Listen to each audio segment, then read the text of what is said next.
An 82-year-old woman living in Fraser has always kept herself busy by volunteering all around the city. But since the pandemic hit, she's had to adjust the way she lends a helping hand, making her this week's bright spot. 3 weeks to the day we got married. Never seen him before. Just saw him, fell in love with him, and 3 weeks later we were married. After 66 years of marriage, Betty Cantrell and her husband Roy are still in love. But there's one big bump in the road that has Betty heartbroken.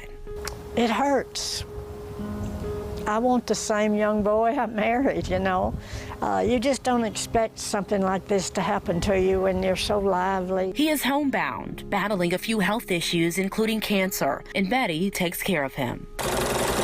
In between running errands and attending to her husband, Betty is working, making masks to give to strangers. I counted them at first. I knew that I gave away about 100, but after that I stopped counting. She keeps them in her house, in her car, everywhere. When she sees someone without one, she always asks if they are in need.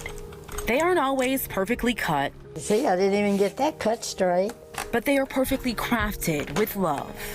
My favorite part is knowing I'm doing God's will. I do this because I care for people. With theme colors and designs for kids, They're 6 by 9 is what they are. Betty makes about 5 masks in 45 minutes with her 30-year-old machine. I don't like for the lining to show.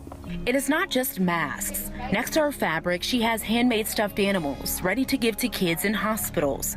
Anytime you do something for somebody else and they appreciate it, you know, you don't always know whether they appreciate it or not, But she does it anyway.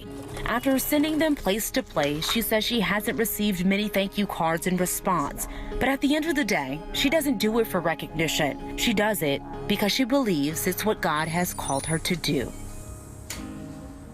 God's work indeed. Well, if you would like to send Betty a thank you to recognize the work she's doing, she would love to hear from you. I'll post how you can reach her on our website.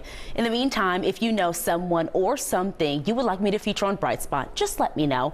As always, you can send me an email or message me on social media. Simone Woolridge, WREG News Channel 3. What a wonderful woman. What a bright spot.